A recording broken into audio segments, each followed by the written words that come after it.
Sir வணக்கம் sir. Sir தொடர்ந்து அண்ணா திராவிட முன்னேற்ற கழகத்தில் செங்கோட்டையன் பெயர் சர்ச்சைக்குள்ளாகவே பேசப்பட்டு வருகிறார். அவர் அதிருப்தியில இருக்கார், எடப்பாடி பழனிசாமி அவர்கள் மேல கோபமா இருக்கார் அப்படின்லாம் பேசப்பட்டுட்டு இருந்தது. அவர் பங்கெடுத்த ஒரு நிகழ்ச்சியில அவருக்கு முன்னாடி அடிதடி நடக்குது, அவர் முன்னாடியே குரலை வசதி பேசுறாங்க. எப்படி பாக்குறீங்க? ரெண்டு வகையில பார்க்கலாம். அதாவது ஒரு கட்சி ஒரு கூட்டத்தில் வந்து ஒரு கலவரமும் நடக்கலைன்னாக்கா அந்த கட்சி உயிரோடு இல்லைன்னு அர்த்தம். செல்வாக்கு இருந்தால் தாங்க தகராறு வரும். உங்ககிட்ட சொத்து இருந்தால் தான் சொந்தக்கார சண்டைக்கு வருவான். நீ நம்ம பிச்சைக்காரராக இருக்கான்னு வச்சுக்க, இளவு விசாரிச்சுட்டு போயிடுவான். அப்படின்னா நம்மக்கிட்ட ஒன்றும் இல்லைன்னு அர்த்தம். ஜோயோ இது செத்து போயிட்டாரு, இதுக்கு என்ன பிரச்சனை வரப்போதோன்னு கேட்டாங்கன்னாக்கா அவன் நல்லா வளமாக வாழ்ந்துருக்கான்னு அர்த்தம். ஒரு அடிதடி இல்லைன்னாக்கா அந்த குடும்பம் சரியாக இல்லைன்னு அர்த்தம். அது மாதிரி தான் செல்வாக்கு உள்ள கட்சி யார் பதவியில் உட்காருறதுங்கிறதுக்கு சண்டை போடுற அளவுக்கு அந்த கட்சி ஸ்ட்ராங்காக இருக்குது. ஆக ஆனால் செங்கோட்டையனை வந்து நீங்கள் அவர் மாதிரி ஒரு பெரிய அதிகாரத்தோடு இருந்தவரை நம்ம பார்க்க முடியாது. ஏன்னா அவர் கூட நாங்கள் இருந்திருக்கோம். எங்கள் அண்ணெல்லாம் சீனியர் மினிஸ்டர் தான், நாவலெல்லாம் சீனியர் மினிஸ்டர்ஸ் தான். பட் செங்கோட்டையன் வச்சது தான் சட்டம். செங்கோட்டையனுக்கு கீழே தான் இவங்கெல்லாம் இருந்தாங்க. ரேங்க் வைஸ் செங்கோட்டையன் கீழே தான். ஆனால் செங்கோட்டையன் வச்ச கோட்டை கிழிச்ச கோட்டை தாண்டாம இருந்தாங்க ஜெயலலிதா. எம்ஜிஆர்கிட்ட அவ்வளோ க்ளோஸாக இல்லை, ஓரளவுக்கு தான் இருந்தார். ஜெயலலிதா கிட்ட வந்து அவர் முழுக்க அவர் பவர்ஃபுல்லாக. அவர் சொன்னது தான் அது. அப்போ நான் நிறையா தடவை சொல்லியிருக்கேன். அவர் கோபிச்செட்டிப்பாளையம், அவரை பெரிய கவுண்டர்னா. ஈரோடு முத்துசாமி இப்போ அமைச்சராக இருக்கார், அவர் வந்து சின்ன கவுண்டர்னு பேர். ரெண்டு பேரும் தான் ஜெயலலிதா கிட்ட ரொம்ப க்ளோஸாக இருந்தாங்க, ரொம்ப க்ளோஸாக இருந்தாங்க. நான் ஈரோடு முத்துசாமி அவர்கிட்ட நான் நல்லா நெருங்கி பழகிருக்கிறேன். அவரை பார்க்க போனோம்னா போய் உட்காந்து இது உனக்கு என்ன டாக்டர்னு ஆரம்பிப்பார். இன்டர்காமில் வரும், அம்மா கூப்பிடுறாங்க, அம்மா பார்த்துட்டு வந்தார், போயிடுவார். போயிட்டு ஒரு 15 நிமிஷம் 20 நிமிஷம் கழித்து வருவார். உட்காந்து என்னங்க அப்படின்னு ஆரம்பிப்பார். போகணும், அம்மா கூப்பிடுறாங்க. உட்காரவே மாட்டார். கூப்பிட்டு அவங்ககிட்ட போயிட்டு அதே நான் பார்த்துருக்கேன். அந்த அளவுக்கு செல்வாக்கானவங்க. அப்படி இருந்தவங்க வந்து அவங்களெல்லாம் இவங்க ஓரம் கட்டிட்டாங்க. அதுக்கடுத்து அப்படி பொன்னையா இருந்தார், தம்பித்துறை இருந்தார். தம்பித்துறையெல்லாம் ரொம்ப செல்வாக்கா இருந்தார், ரொம்ப செல்வாக்கு. எல்லாத்தையும் அப்படியே தள்ளிட்டு இவங்கெல்லாம் இருந்தாங்கன்னா கட்சி ஸ்ட்ராங் ஆகிடும்னு சொல்லி தானே பாஜக இவங்களெல்லாம் எப்படி எப்படியோ திட்டம் போட்டு வெளியேச்சு தான் கடைசியாக வந்து பழனிசாமி பிடிச்சது. பழனிசாமி இவருக்கு பாஜக எதிர்பார்ப்புக்கு தகுந்த மாதிரி இருந்ததுனால தான் இவங்கெல்லாம் வெளியே போயிட்டாங்க. முழுக்க அது பாஜக கிட்ட இவங்க போயிட்டாங்கிறதால இப்போ செங்கோட்டையெல்லாம் போயிட்டாங்க, ஓரமாக வச்சுக்கிட்டாங்க. யார் சொன்னாங்களோ தெரியல, கட்சியை காப்பாற்றணுங்கிறதுக்கு அவர் வந்திருக்காரு. ஒரு அடிதடி நடக்குதுன்னா செங்கோட்டையனுக்கு அவருக்கு ஆதரவு நிறையா இருக்குதுன்னு அர்த்தம். அடிதடி வர்ற அளவுக்கு தொண்டர்கள் அவருக்கு பக்கத்தில் இருக்காங்கன்னு அர்த்தம். அவருடைய எதிர்ப்பாளர்கள் கிட்ட வந்துருக்குமோ? ரெண்டும் இருக்கும். இவருடைய பழனிசாமியுடைய ஆதரவாளர்கள், செங்கோட்டையனுடைய ஆதரவாளர்கள். இது ரெண்டு அணியா இருக்கு. இது ரெண்டு பேரும் அடிச்சுட்டு ஆக ரெண்டு பேர்த்துக்கிட்டே ஆட்கள் நிறையா இருக்காங்க. அடிதடி வர்ற அளவுக்கு ஆட்கள் இருக்காங்கன்னு. எடப்பாடி பழனிசாமி அவர்கள் சமீபத்தில் ஒரு விஷயம் சொல்லியிருக்காரு. பிரேமலதா விஜயகாந்த் அவர்கள் சீக்கிரம் நாங்கள் ராஜ்யசபாவுக்கு போவோம், யாருன்றதை விரைவில் அறிவிப்போம்னு சொல்லிட்டு இருந்தாங்க. எடப்பாடி பழனிசாமி நாங்கள் எப்போ ராஜ்யசபா சீட்டு தரோம்னு சொன்னோன்ட்டாரு. இவரையே முந்திட்டு சொல்றாரு.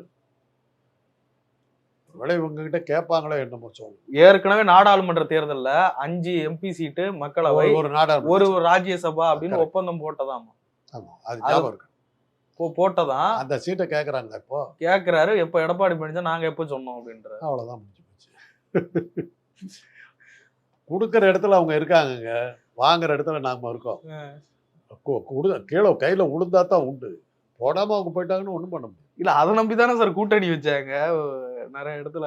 சரி, ஒரு கூட்டணி ஏன் வைக்கிறோம்? உங்களால எனக்கு லாபம் இருக்குதுன்னா உங்களுக்கு பங்குதாரரா சேர்த்துக்க போறோம்.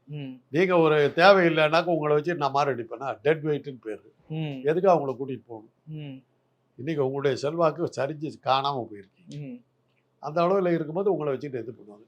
ரெண்டாவது, எல்லாத்துக்கும் மேல இவங்க எல்லாத்துக்கும் தலைவர் வந்து அமித்ஷா என்ன சொல்றாரு தான் கேட்பேன். இல்லப்பா பிரேமலதா கட்சியில இருந்து ஒரு ஆள் அனுப்பு அப்படின்னா அனுப்பித்தான். இல்ல உங்களுக்கு ஞாபகம் இருக்கா எடப்பாடி பழனிசாமி அப்படி வாக்கு நிச்சயமா கொடுத்தாரா? ஆமா, அந்த ஒப்பந்தத்துல தாங்க அவங்களோட கூட்டணிக்க போனாங்க. சொல்லவே இல்லை, நாங்க எப்ப சொன்னோன்றாரு எடப்பாடி பழனிசாமி. இதெல்லாம் வந்து எழுதி வச்சுக்கிட்டா சொல்றோம். பழைய காலத்து செய்தி பேப்பர்கள்லாம் எடுத்து செய்தித்தாள்லாம் எடுத்து பார்த்து இப்படி சொல்லியிருக்கேன் இப்படி சொல்லியிருக்கேன் எதை போட்டிங்கன்னா தான் இதுக்கெல்லாம் ஏதாவது அவர் கேட்குற நாங்கள் என்ன கையெழுத்து எழுத்து எங்கேயாவது போட்டு கொடுத்தோம் கையெழுத்து போடலன்னா அது செல்லாது. அன்னைக்கு இருந்த ஒப்பந்தம் அன்னைக்கு சூழ்நிலையில் போட்டது இப்போ அதை பேசாதேன்னா முடிஞ்சு போச்சு. பட் இது மக்கள் பார்த்தது அது இப்போ சொன்னா அது பொய் மாதிரி ஆகும்ல. பொய்யா இருக்கட்டுங்க சார், அசிங்கம் இல்லை சார். அன்னைக்கு சூழ்நிலையில நீங்க நான் பவர்ஃபுல்லா இருந்தேன், எனக்கு நீங்க சொன்னதெல்லாம் கேட்டீங்க. விஜயகாந்த் இருந்த போது இருந்த தேமுதிக வேறங்க, பிரேமலதா வந்ததுக்கு அப்புறம் இருக்கிற தேமுதிக வேறங்க. அதே இதோட நீங்க எதிர்பார்க்க கூடாது. மக்கள் நல கூட்டணியும் உளுந்து போச்சுங்க. விஜயகாந்த் இருக்கும்போது அந்த கட்சி தோல்வி தழுவிடுச்சு. அப்பவே அது அட்ரஸ் எல்லாம் போயிடுச்சு. அந்த செல்வாக்கு அவங்களுக்கு போயிடுச்சு. கட்டளையிடுற இடத்துல இருந்தாங்க. இன்னைக்கு வந்து கீழ்படிஞ்சு நீ ஐயா அப்படிங்கிற நிலைமைக்கு போயாச்சு. கொடுத்தா தான் முடியாதெல்லாம் ஒண்ணு பண்ண இல்ல. அது கரெக்ட்னு பாக்குறீங்களா அந்த விஷயத்தை? ஏன்னா ஒரு ஒப்பந்தம் பண்ணிட்டு எந்த ஒப்பந்தமுமே பேசக்கூடாது. இல்ல அந்த அடிப்படையில தானே அப்பப்ப ஆதரவு தரும். இப்ப தர முடியாதுன்னா அப்பயே போயிருப்பாங்கல்ல. அதுதான் ஒரே வார்த்தை தான் நான் சொன்னேன். அன்றைய சூழ்நிலையில அது சரியென்று பட்டது நாங்க கொடுத்தோம். இன்றைய சூழ்நிலையில அது நாங்க நிறைவேற்றது. அப்ப அதை நம்பி இருந்த தொண்டர்கள், ஓட்டு போட்ட மக்கள் என்ன பண்ணுது? அதுக்கு என்ன பண்ணுது?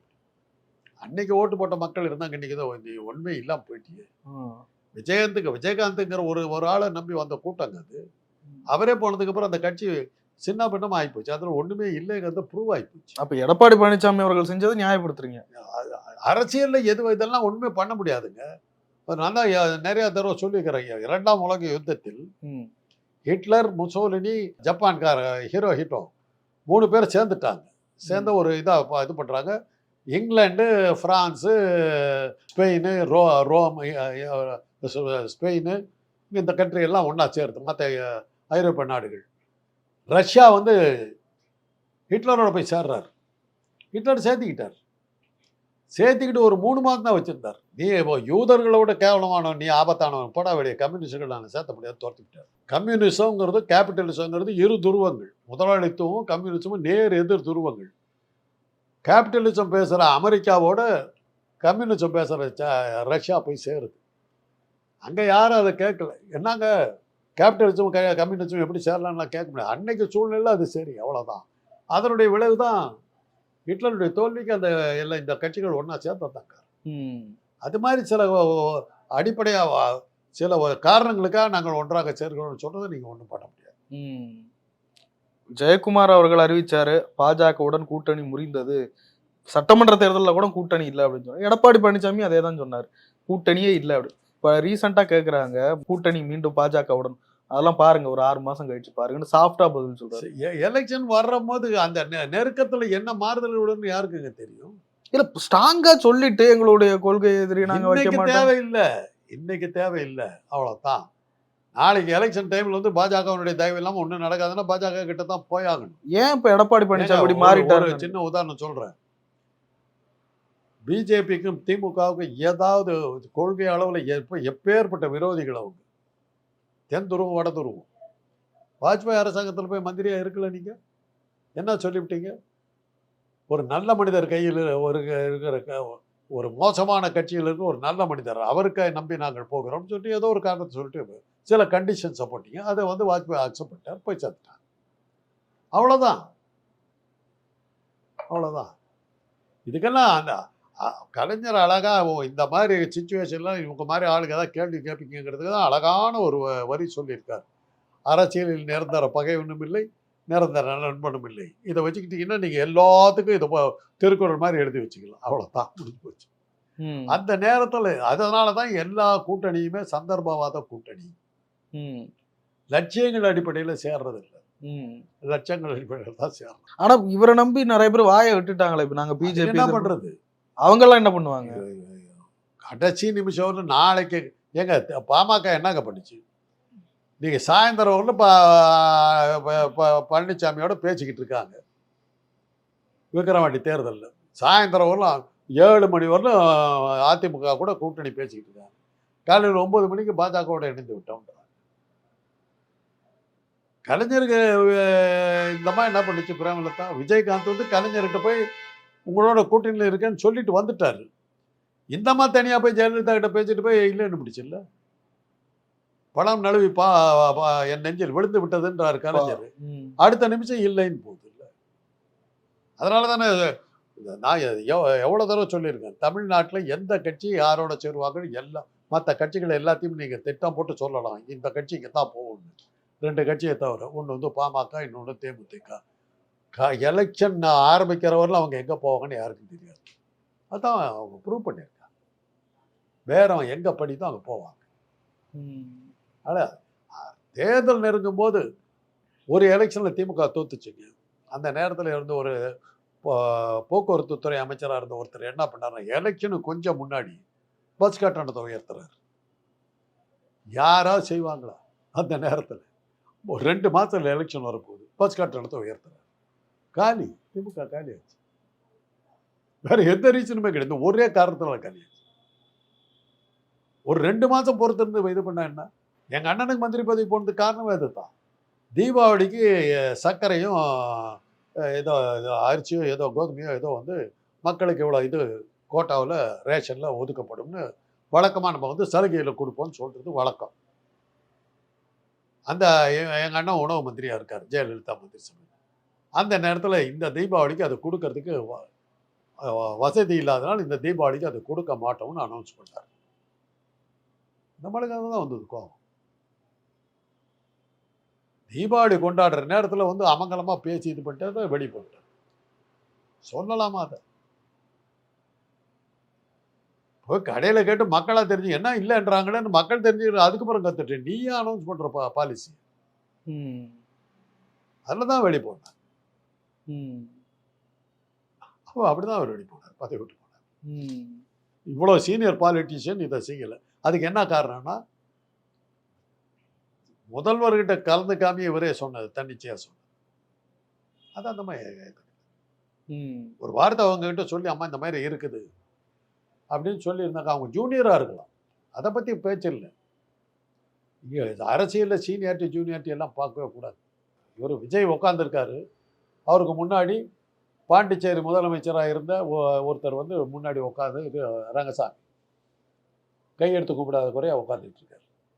பள்ளிக்கூடத்து பையனாட்டு இவர் உட்காந்துருக்காரு. அது பேச்சு பிரயோஜனம் இல்லை. அந்த தம்பிக்கிட்ட தான் ஓட்டு இருக்குது. நீங்கள் எவ்வளோ பெரிய ஆளாக இருந்தாலும் நீங்கள் அங்கே கும்பிட்டு தான் ஆகணும். அதுதான் அரசு. ராஜா வீட்டுக்கு போகும்போது இளவரசன் வெளியில் வந்து விளையாடிட்டு இருந்தானா அவனை எடுத்து முத்தம் கொடுத்து இறுக்கி கட்டி பிடிச்சிக்கிட்டு ஸ்டாக்லெட்லாம் கொடுக்கும். குழந்தை தானே நீங்கள் அலட்சியமாக பண்ணிங்கன்னா நம்ம குழந்தைய கூட சட்டை பண்ண வரான்னு ராஜா சிரச்சேதம் பண்ணாலும் பண்ணுவார். புரியுதா உங்களுக்கு? இதெல்லாம் புரிஞ்சுக்கணும். சமீபத்தில் எஸ்பி வேலுமணி அவர்கள் கோயம்புத்தூர்ல அமித்ஷாவை தனியாக சந்திச்சு பேசினதா சொல்றாங்க. ஆமாங்க, வசதியானவங்க. போன எலெக்ஷனுக்கு பழனிசாமிக்கு வாழ்வு கொடுத்ததே அவர் தான். அவர் இல்லைன்னாக்கா பழனிசாமிக்கு இத்தனை எம்எல்ஏக்கள் வந்திருக்க மாட்டாங்க. இப்போ அவருக்கு புரிஞ்சு போச்சு, நம்முடைய செல்வாக்கள் அவரை தூக்கி விடுறது பதில் நாமளே மேலே வரலான்னு அவர் நினைக்கிறாரு. அவ்வளோதான். எல்லாரும் அதுதான் நினைப்பாங்க. ஏனியா நான் எத்தனை நாள் இருக்கிறது, நான் என்னைக்கு மேலே வர்றது? இல்லை, அதிமுகக்குள்ளே பிஜேபி எதிர்ப்பு ஆதரவுன்னு இருக்கு. கூட்டணி வச்சா அது கலகத்தை ஏற்படுத்தாதா? கூட்டணிங்கிறதா நான் தான் சொல்கிறேங்களே, எலெக்ஷன் கிட்ட வரும்போது தான் இன்றைக்கி ஒரு விஷயம் தெளிவாக தமிழ்நாட்டை பொறுத்தவரை தெளிவாக தெரிஞ்சது. பாஜக ஆதரித்து ஏமன்னினாலும் காலி ஆகிடுவான் எலெக்ஷன் நேர்மையாக நடத்தா. அது எல்லாத்துக்கும் தெரியும். அதனால தான் இவங்க எல்லாருமே வந்து பாஜகவை எதிர்ப்பணி அப்படின்னு சொல்லிட்டு நிற்கிறாங்க. பழனிசாமி, விஜய், அந்த நாம் தமிழர் இவங்கெல்லாம் பாஜகவுடைய எதிர்ப்பணின்னு சொல்லி அந்த எதிர்ப்பு ஓட்டுகள் பூரா திமுகவுக்கு போகாமல் அதை பிரிக்கிறது தான் அவங்களுடைய ஒரே வேலை. அதன் மூலமாக திமுகவுடைய வெற்றியை ஒரு அளவுக்கு கட்டுப்படுத்தலாம் அப்படிங்கிறது தான் அவங்க எதிர்பார்க்குறது. அதாவது இதெல்லாம் எலெக்ஷன் நேர்மையாக நடக்கிறங்கிற அடிப்படையில் அதுக்காக தான் அவங்கள அதனால தான் வந்து அவங்க வந்து பாஜக எங்களுடைய விரோதின்லாம் சொல்லிக்கிட்டு வர்றாங்க. கிட்ட போக போக பாஜகவுடைய இது பார்வை வந்து மாறலாம். வர்ற ஓட்டையும் நமக்கு எடுத்துக்கூடாது. இது வந்து நெகட்டிவாக திங்க் பண்ணுறது. பாசிட்டிவாக திங்க் பண்ணி வர்ற ஓட்டை நம்ம வாங்கிக்குவோம் அப்படிங்கிற மாதிரி போனாங்கன்னா அந்த பாஜக எதிர்ப்பு அப்படியே போய்டும். அதனால தான் சாஃப்டாக பேசிக்கிட்டு இருக்காங்க. நாளைக்கு ஒருவேளை சேர வேண்டி வரும். சேர வேண்டி வரும்போது இப்படியெல்லாம் பேசுனேன்னு நம்ம மாதிரி ஆளுங்க கேட்போம். அதுக்கு இடம் கொடுக்கூடாதுங்கிறது தான் இப்படி இல்லாமல் அப்படி இல்லாமல் பேசுகிறோம். ஒரு நாள் ஆதரவாக பேச, ஒரு நாள் எதிர்க்கிற மாதிரி பேசுறதெல்லாம் ஒரே அணியில் வந்து ஒரே கட்சியில் 2 பேரை எதிர்த்து அப்படி பேச, ஆதரித்து பேச, எதிர்த்து பேசுறது. அது அந்த கிட்ட வரும்போது அந்த கூட்டணி சேர்ற முடிவெடுத்துக்கு அவர் அப்படி சொன்னாருன்னு வந்து அதான் அவருடைய சொந்த கருத்து, கட்சியினுடைய கருத்து அல்ல அப்படின்னு சொல்லிட்டு போயிடலாம். அது மாதிரி அரசியல் நடத்தியாகும். இதெல்லாம் அரசியல், இதெல்லாம் வந்து தமிழ்நாட்டு அரசியல், இந்திய அரசியல், இதெல்லாம் தெரிஞ்சுக்கிட்டாதான் நம்ம சார் நிறைய விஷயங்களை பகிர்ந்து ரொம்ப நன்றி சார்.